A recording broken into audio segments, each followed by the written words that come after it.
Hello बच्चों, चलिए प्रश्न देखते हैं। अधिकांश प्रोटीनों के त्रिविमीय वलनों को स्थिर रखने में निम्नलिखित में से किसकी बहुत कम संभावना है? एस्टर आबंध, हाइड्रोजन आबंध, स्थिर वैद्युत पारस्परिक अभिक्रिया, जल भीरू पारस्परिक अभिक्रिया।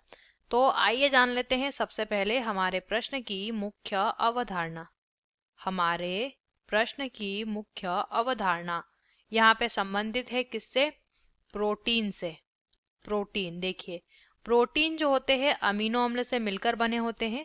अमीनो अम्ल की कई सारी इकाइयां ढेर सारी इकाइयां मिलकर एक प्रोटीन को बनाती है। तो इस प्रोटीन की जो संरचना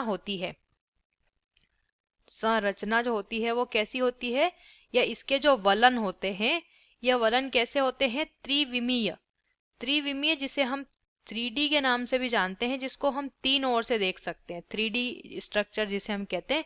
तो इसकी त्रिविमीय संरचना या त्रिविमीय वलन को बनाए रखने के लिए यहाँ पे इनमें से किसकी कम आवश्यकता होती है? तो हम यहाँ पे जान लेते हैं कि आवश्यकता कौन कौन से आबंधों की या बंधों की होती है, जिससे पता लगेगा कि इनमें से कौन आवश्यक नहीं है। तो सबसे पहले यहाँ पे हाइड्रोजन बंध चाहिए होता है, हाइड्रोजन बंध चाहिए होगा यहाँ पे इस त्रिविमीय वलन को बनाए रखने के लिए, पहला। दूसरी आवश्यकता होती है यहाँ पे आयनिक बंध की आवश्यकता यहाँ पे होती है। ठीक है, तीसरी यहाँ पे आवश्यकता होती है स्थिर वैद्युत अभिक्रिया की।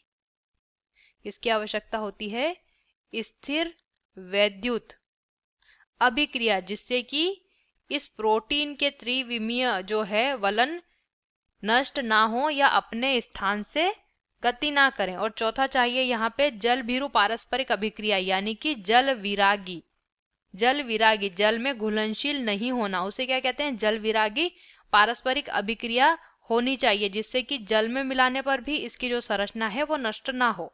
तो पहला विकल्प दिया है एस्टर आबंध। जब हमारा प्रोटीन अमीनो अम्ल से बनता है, तो यहाँ पे एस्टर आबंध की आवश्यकता नहीं होती है। हाइड्रोजन बंध चाहिए, स्थिर वैद्युत पारस्परिक अभिक्रिया भी चाहिए, और जल भीरू पारस्परिक अभिक्रिया या जल विरागी पारस्परिक अभिक्रिया की भी आवश्यकता होती है।